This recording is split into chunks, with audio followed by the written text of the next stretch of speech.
JSW प्रकल्प विरोध में बर्षिले नुआगां ग्रामवासी सांबादिक सम्मेलन डाकी जणाइले निजर मनर कथा। जगतसिंहपुर जिला एरसमा ब्लॉक ढिंकिया जेएसडब्ल्यू प्रकल्प पर इडको जमी अधिग्रहण करने पर तार पाचेरी बुलाइथिला।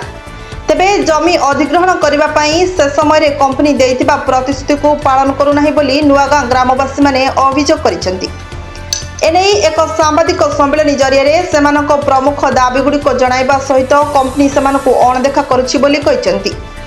एने कंपनी विरोध में प्रशासन को अवगत करा जायछि बोली ग्रामवासी माने कहिथिबा बेले मुख्यतः कंपनी प्रथमे तार परिसर मध्य पर्याप्त परिमाणर वनीकरण करिबा परे वृक्ष काटिबा कथा ताहा कंपनी नकरी बड़ बड़ वृक्षगुड़िकु ताड़ी पोती देउथिबा अभियोग उठाइछंती। एथिपाई ग्राम कमिटी सहित प्रथमे आलोचना करबा परे कंपनी तार प्रकल्प आरंभ करबा कथा ताहा नकरी कंपनी मन इच्छा तार कार्य करुछि बोली नुआगां सिद्धगुंफाठेरे ग्रामवासी माने एक सांबादिक सम्मेलन जरिए निजर मनर कथा को कहिसेंती।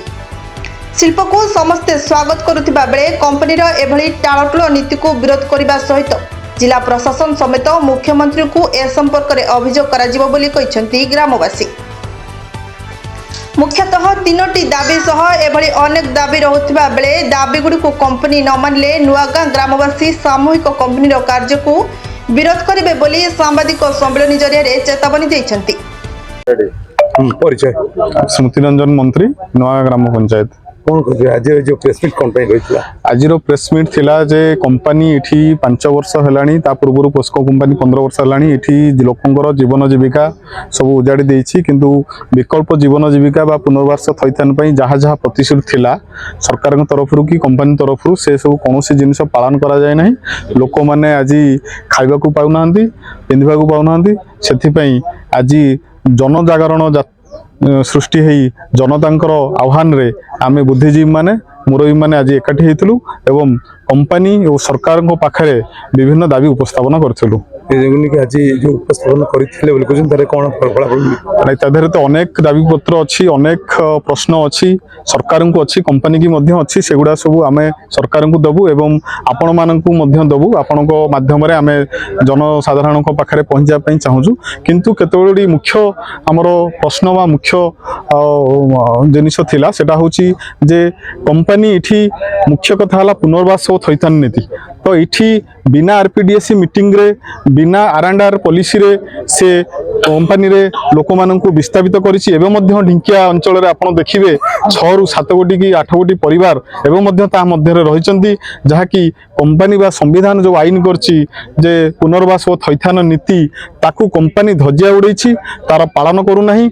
आमे दाबी करूछु जे पुनर्वास और थैथान नीति ये 3 पंचायत अंचल पई पालन हो एवं जो मुख्य शर्त गुड़े परिवेश मंजूरी ताकू मिली जे 957 एकर जगार से ग्रीन लैंड बा ग्रीन फील्ड तैयारी करिवो एवं बाउंड्री बाहर 200 पाखापाखि एकर जगार से मध्य वृक्षरोपण करिवो 2 लाख जो 1 कोटी हेंताଳ वन्य वनीकरण करिवो एवं 4 लाख गछ मध्य 0 रु 5 किलोमीटर रेडियस मध्य लगेइवो एवं भूतल जल को व्यवहार करि परिवो नाही जोटा कि असित बाबू कहउथिले से माने भूतल जल बोरिंग करिकरी सेटा पानी व्यवहार करछन तार प्रमाण मध्य हम पाखरे अछि एवं मुख्य कथा हला जे थैथान एवं रिहेबिलिटेशन जोटा माने रिसेटलमेंट एंड रिहेबिलिटेशन से नीति सरकार बा प्रशासन बा कंपनी जमा पालन करूना टाळटुळ नीति अवलंबन करछंती।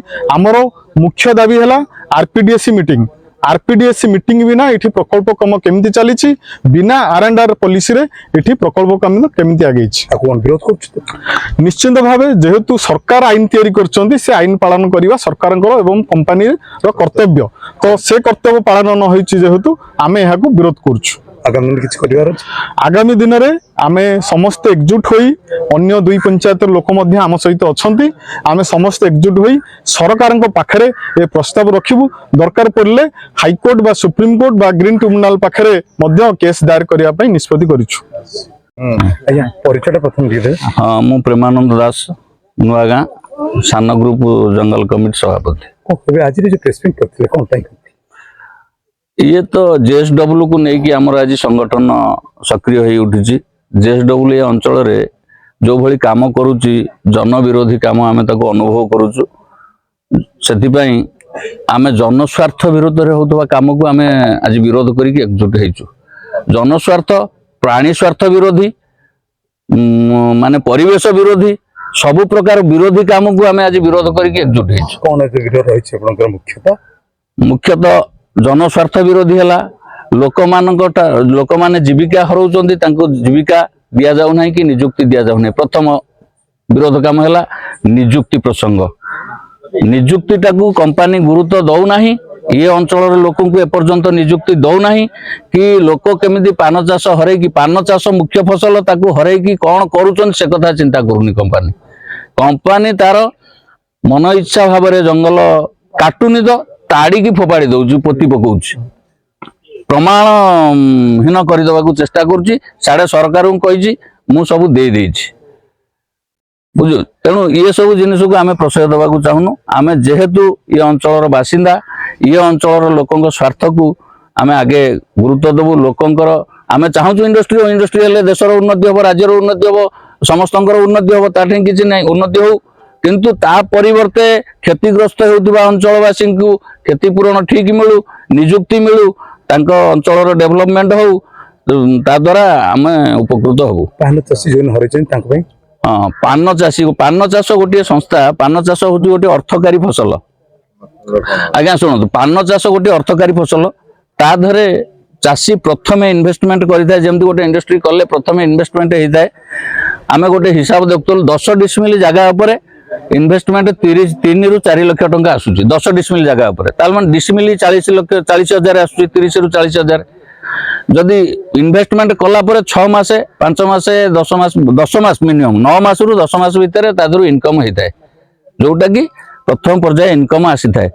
ସେ ପର୍ଯ୍ୟନ୍ତ ତା ଦେହରେ ପାନ ଚାଷୀ ପ୍ଲସ୍ ଲେବର କାମ କରି ଚାଲିଥାନ୍ତି, ପାନ ବଜାରରେ ଇନଭେଷ୍ଟମେଣ୍ଟ କରି ଚାଲିଥାନ୍ତି, ତାର ଯତ୍ନ ନେଇ ଚାଲିଥାନ୍ତି। କିନ୍ତୁ ଯେତେବେଳେ ପାନ ଚାଷକୁ କ୍ଷତିପୂରଣ ଦିଆହେଉଛି, ସରକାର ସେ ଜିନିଷକୁ ପ୍ରଶାସନ ତାକୁ ବିଚାରକୁ ନେଇନି, ୟା ଦେହରେ ଏକକାଳୀନ ଇନଭେଷ୍ଟମେଣ୍ଟଟାକୁ ବିଚାରକୁ ନେଇନି। ଲ୍ୟାଣ୍ଡ ଆକ୍ୱିଜିସନ, ଲ୍ୟାଣ୍ଡର ମୂଲ୍ୟ ଅନୁସାରେ ପାନ ବର୍ଜର ମୂଲ୍ୟାୟନ କରାଯାଇଛି, ଯୋଉଟା କି ଅନ୍ୟାୟ ହେଇଛି ଚାଷୀମାନଙ୍କ ପ୍ରତି। ଆଉ ଗୋଟେ ଅଛି ପ୍ରାଣୀମାନଙ୍କ ପାଇଁ ବନ୍ୟପ୍ରାଣୀ। ଆଚ୍ଛା, ଆମର ଇଏ ଅଞ୍ଚଳରେ ଯୋଉ ଜଙ୍ଗଲ ଥିଲା, ଆପଣ ମାନେ ଏବେ ଆମେ ବିଶ୍ୱାସ କରୁନଥିଲୁ ଏତେ ପରିମାଣରେ ହରିଣ ଅଛନ୍ତି, ବାରହା ଅଛନ୍ତି, ହଜାର ହରିଣ ଆଜ୍ଞା ବୁଲୁଛନ୍ତି। ଏବେ ବି ଗଲେ ଆମ ସାଙ୍ଗରେ ହରିଣ ଆପଣଙ୍କ ଉପରେ ଚଢିଯିବେ। ଯୋଉ ଭଳି ହରିଣ ମାନେ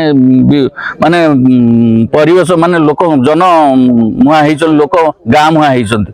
ଗାଁରେ ଆସି ଘରେ ପଶିଲେଣି। ଘରୁ ଆମେ ଏବେ ଗୋଟେ ଅଣ୍ଡିରା ହରିଣ ଧରିକି ଦେଇଥିଲୁ ଫରେଷ୍ଟ ଡିପାର୍ଟମେଣ୍ଟକୁ। ସେ ହରିଣ କୁଆଡେ ଗଲା, କଣ କଲା ଆମେ ବି ଜାଣିନୁ। ଆପଣମାନେ ଯଦି ତା ବିଷୟରେ ତଦନ୍ତ କରିବେ, କୋଉଠି କଣ ହେଇଛି ସେ ବିଷୟରେ ଜଣା ପଡିବ। ହରିଣ ଗାଁରୁ ଘରୁ ଧରିକି ଦେଲୁଣି। କଣ କରୁଛନ୍ତି ବନ୍ୟପ୍ରାଣୀ ପାଇଁ ଆଗେ ସୁରକ୍ଷା, ଯେହେତୁ ତାକୁ କୁହାଯାଇଛି 2700 ଏକର ସେ ଲ୍ୟାଣ୍ଡ ନବ, 957 କେତେ ଏକର କରିବ, ଭିତରେ ପ୍ଲାଣ୍ଟେସନ କରିବ, ବାହାରେ 200 କେତେ ଏକର ପ୍ଲାଣ୍ଟେସନ କରିବ। ତା ପୂର୍ବରୁ ଆଗେ ବନ୍ୟପ୍ରାଣୀଙ୍କ ପାଇଁ ପ୍ଲାଣ୍ଟେସନ କରୁ, ଡିଅର ପାର୍କ କି ବାରହାଙ୍କ ପାଇଁ କିଛି ସୃଷ୍ଟି କରୁ। ଯୋଉଟା ସୃଷ୍ଟି କରି ତାଙ୍କୁ ଆଗେ ଧରିକି ଛାଡୁ, ତାଙ୍କୁ ମାରି ଦଉଛି। ଶହ ସଂଖ୍ୟାରେ ହରିଣ ଆଜ୍ଞା ମରିକି ପଡୁଛନ୍ତି, ଆମେ ଦେଖୁଛୁ। କଣ କହୁଛନ୍ତି ଆପଣ, ବିରୋଧ କରିବେ ନା କଣ? ଆମେ ଚାହୁଁଛୁ ଆଗକୁ ବିରୋଧ କରିବୁ। ପ୍ରାଣୀଙ୍କ ପ୍ରତି ଅନ୍ୟାୟ ହେଲେ ଆମେ ସହ୍ୟ କରିପାରିବୁନୁ। ସେମାନେ ନିରୀହ ପ୍ରାଣୀ, ତାଙ୍କ ପ୍ରତି ଅନ୍ୟାୟ କରାହଉଛି। ଆଗାମୀ ଦିନରେ କଣ କରିବାକୁ ଚାହୁଁଛନ୍ତି? ଆଗାମୀ ଦିନରେ ଯଦି ସରକାର ଆଉ କମ୍ପାନୀ ଏ ବିଷୟରେ ଉଚିତ ପଦକ୍ଷେପ ନ ନିଅନ୍ତି, ତାହେଲେ ଆମେ ଆନ୍ଦୋଳନ ଆହୁରି ଦୃଢତର ହବ। ଆମେ ଆନ୍ଦୋଳନ ଜାରି ରଖିବୁ ଯେପର୍ଯ୍ୟନ୍ତ ଆମ ଦାବି ପୂରଣ ନ ହେଇଛି। ଆଜ୍ଞା, ପ୍ରଥମ ପରିଚୟଟା। ମୁଁ ଅସିତ କୁମାର ସ୍ୱାଇଁ, ନୂଆଗାଁ ଗ୍ରାମ ପଞ୍ଚାୟତ। ଆଜିର ପ୍ରେସ୍ ମିଟ୍ କଣ ପାଇଁ? ଆଜିର ପ୍ରେସ୍ ମିଟ୍ ଏଠି ଜେଏସଡବ୍ଲ୍ୟୁ ପ୍ରକଳ୍ପ ପରିବେଶ ମଞ୍ଜୁରୀ 2022 ମସିହାରୁ ପାଇବା ପରଠାରୁ ସେ ସମ୍ପୂର୍ଣ୍ଣ ପ୍ରକଳ୍ପ ପାଇଁ ଯେଉଁ ପରିବେଶ ମନ୍ତ୍ରଣାଳୟ ଯେଉଁ ସର୍ତ୍ତ ରଖିଥିଲେ, ସେ କୌଣସି ସର୍ତ୍ତ ପାଳନ କରୁନାହିଁ। ଏଠି ଜୋର ଜବରଦସ୍ତ ପୋଲିସ ପ୍ରଶାସନ ଦ୍ୱାରା ଏବଂ ଆମର କିଛି ସ୍ଥାନୀୟ ଦଲାଲମାନଙ୍କ ଦ୍ୱାରା ଏଠି ବଳ ପ୍ରୟୋଗ କରି ସେ ତାର ଗଛ କାଟିବାର ନାହିଁ, କାଟୁନାହିଁ, ଗଛ ତାଡ଼ି ପକାଇ ଗଛ ମାଟିରେ ପୋତି ଦେଉଛି ବାଉଣ୍ଡାରୀ ଭିତରେ, ଯାହାକି ସର୍ତ୍ତ 14 ନମ୍ବର ମୁତାବକ ଆମର 2022ରେ ଯେଉଁ ପରିବେଶ ମଞ୍ଜୁରୀ ମିଳିବାରେ ଯେଉଁ ସର୍ତ୍ତ ଥିଲା, ତାର ସର୍ତ୍ତ ନମ୍ବର 14 ମୁତାବକ ଏଠି ସେମାନେ ଭୂତଳ ଜଳ ବ୍ୟବହାର କରିବା କଥା ନୁହେଁ। ସେମାନେ ପାଇପ୍ ଲାଇନରେ ଜଳ ଆଣିଥାନ୍ତେ, ଆମର ଏଠୁ ତାଳଦଣ୍ଡା ଚୌଧୁରୀଗଡ଼ାରୁ ପାଇପ୍ ଯୋଗେ ଜଳ ଆଣିବେ ଏବଂ ସେଥିରେ ସର୍ତ୍ତ ମଧ୍ୟ ଲିଖିତ ଅଛି जे कि सेमाने जो वाटर दे आसो से पंचायत मानकरू मध्य फ्री से वाटर सप्लाई देबे किंतु से बर्तमान एठी 100 रु अधिक ट्यूबवेल डीप ट्यूबवेल खोली 6 इंचिया बोरिंग करी डीप ट्यूबवेल खोली एटी भूतल जल को निष्कासन करी ता कार्य व्यवहार करुछि। भूतल जल व्यवहार कले कोन असुविधा रहबो? भूतल जल व्यवहार कले काली हमर जो water level day by day तळकु जाउछि तळकु वाटर लेवल गले हमर एठी जेहेतु लुणी समुद्र पाख हमर समुद्र जलपतन हमर ये वाटर लेवल को टच करी गले लुणा पड़ी गलानी जोटा कि आईओसीएल त्रिलोचनपुर गाँवासी ढिंकियार अधा गाँ लुणी पानी बर्तमान पानी उपयोगी हो पार ना तेणु से सरकारी नियम अच्छी भूतल जल से उत्तोलन करें ना नीतिगत भाव परिवेश मंजूरी धारा हिसाब से कहला जो 2700 एकर मंजूरी दि जाइए बाउंडारी करने बाउंडारी भितर ता मध्यरु 957 एकर से प्लांटेशन करेंगे ग्रीन बेल्ट कर सारा तापरे से माने गछ काटिया चाहिए एवं 912 एकर बाउंडारी बाहर वृक्षरोपण करेंगे 912 एकर वृक्षरोपण करेंगे ता भितर जी करवा कथा वृक्षरोपण 957 एकर करेंगे कर सारा पर से गचर हाथ मारिया कथा किंतु से वृक्षेप नक जोर जबरदस्त बाउंडारी भितर से गछ ताड़ी पोतार व्यस्त तेणु ये नहीं कि आम प्रतिवाद जनाऊँ सरकार को प्रतिवाद स्वर न शुभिले आम ये बड़ धरण आंदोलन हम 3 पंचायत 5 पंचायत मिसिकी नहीं आम आंदोलन करूँ ये कंपानी की सस्तार मागणार आम करदेबू ना हाँ आम सरकार मुख्यमंत्री ग्रीवांस आम आमर ग्रीवांस देइथिलु किंतु से 15 दिन हो गला सरकार आमर जिलापाल जगतसिंहपुर को जनईले बोली कहले किंतु से कार्यकारी किसी एपर्यंत होना कंपानी प्रभाव हो चापर हो कि कौपाई हो तेणु आम एथर सरकार को आम लिखित भाव एडीएम पारादीप जिलापाल जगतसिंहपुर एवं शिल्प मंत्री मुख्यमंत्री प्रधानमंत्री दफ्तर को आम लिखित अभियोग करूँ। धन्यवाद।